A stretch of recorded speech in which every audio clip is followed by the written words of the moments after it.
I grew up with two parents. You know, they were divorced young, and my mom was addicted to heroin. I don't know, but she was a good mom. I had a good life in the beginning. I think that when I was 14, things started changing. My mom got in a really bad accident, and I started getting high. And before I knew it, I was doing heroin. My mom, she had gotten in a really bad car accident, and she almost died. She after that, she couldn't really walk, so I had to take care of her. Be careful, little ants and stuff, right, love? And you had, so how did that make you feel taking care of your mother? I was 13 when it happened. That's well, you said that took away from you being a kid? Yeah. Do you have care of my mom and my brother? Do you have resentment towards your mother for that? No, I don't actually. So now let's go in school. Paint us a picture. What type of student were you in school? School? Mm-hmm.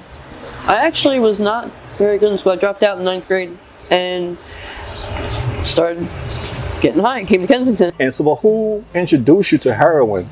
My mom did, actually. I was about 14, 15. I was sniffing coke at the time, and I don't know what was going on. I wanted to go to the hospital. Like, my circulation was all fucked up, and my fingers and feet were turning blue and purple, and I was freaking out. My mom was scared that like they were gonna call DHS on her and shit. And she is a pharmacist. Well, she was. Mm-hmm. And she, I guess, because she knew what drugs do, so she gave me heroin to reverse the effects. What happened to your dad? My dad? He's a pharmacist. He's retired now. He's got Parkinson's. So now, do you have children, dear? No. Have you ever been in love? Yeah. Okay. What was the longest you've been in love?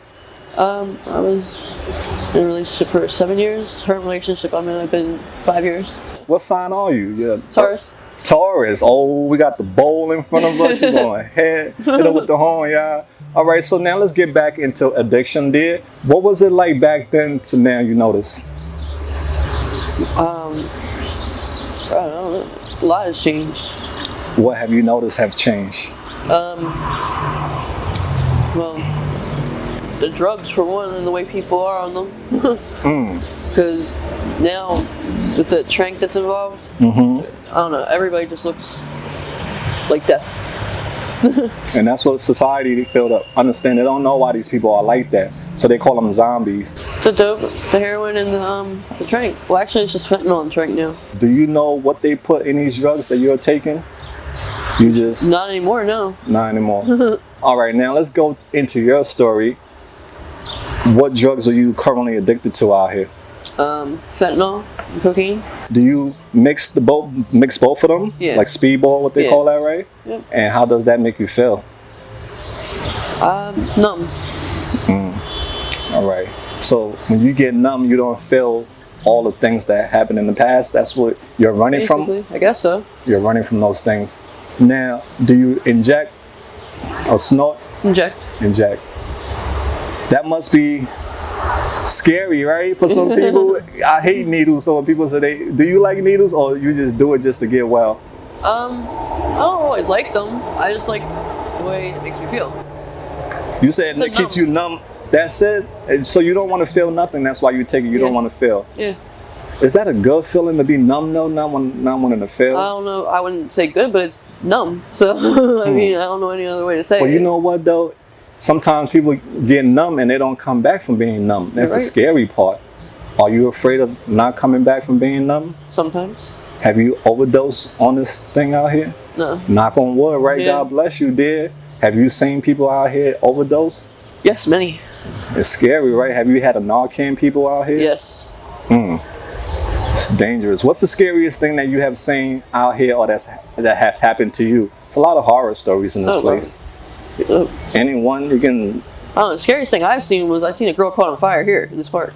Oh, that's our... Years ago. That's Alyssa. Yeah. That's our AML family member. Yeah. I have interviewed Alyssa in this park. She used to go by the name Bree. Yeah. Aren't you afraid of stuff like that happening to you out here? Yeah. How do you stay safe out here? I honestly don't know. I don't know how I've stayed safe. Do you believe in God? I don't know.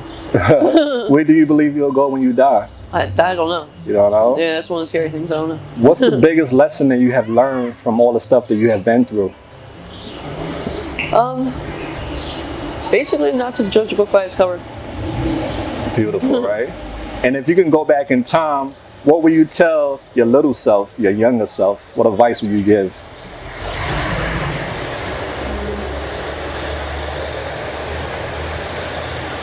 Well, you just got to think about that. Think, love. What advice would you tell yourself? Don't touch that drug. Don't Probably. do it. Don't, Probably. because right, you wouldn't go back to that life. If you could do it over, would you go back to this life? No. Thank God, right? So now, how do you survive out here? Like, what do you do for work? Dates. Doing dates. And now Kensington has a thing that the new mayor just enforced. It's a five phase. The first phase they did the cleanup. The second phase that they're on now, they're going to start locking women up for prostitution and locking up drug dealers and stuff. How you feel about locking women up for prostitution? I don't agree with it, but it's not my choice. Do you think prostitution should be legalized? Yeah. Now, when you get into these cars, how do you know they're not the cop? I don't. You just playing Russian roulette? Pretty much. You haven't had a bad date experience since you've been doing that? Of course. What has been your worst dating experience? We're almost done. I had a gun held to my head and I was raped. Oh my God, I'm so sorry, love. You didn't deserve that. Apparently it was a cop from the 35th district. So This was years ago. I don't Years even know. ago, you don't know. I'm so sorry, love. If your friends or your family see this video, what message would you like to send to them? I don't even know. So I'm sorry. All right. Okay.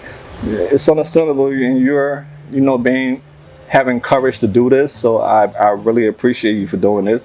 So this one would be, what are your short-term goals now? Short-term goals? To get on Suboxone, the Sublocade shot. Oh, that's a good one. Have you had clean time in the past? Yeah. What was the longest clean time you had? 6 years. Wow, amazing. What triggered you? My ex started using, and start using with him. If you had 3 wishes in this world, what would your 3 wishes be?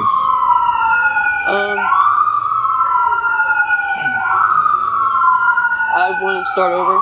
That's just main wish. That's that just one. it? Yep. Start over? Yep. What's your living status now? You have a place to stay? Place to rest your head? Sometimes.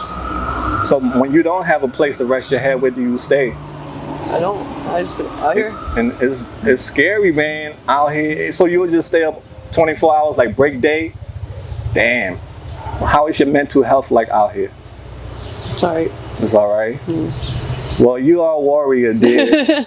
There are a lot of people in this world who judge people who struggle with drug addiction. What's your message for the world? There's a lot of better things than drugs. If people want to help you, how can we go about helping you? KMA2813@gmail.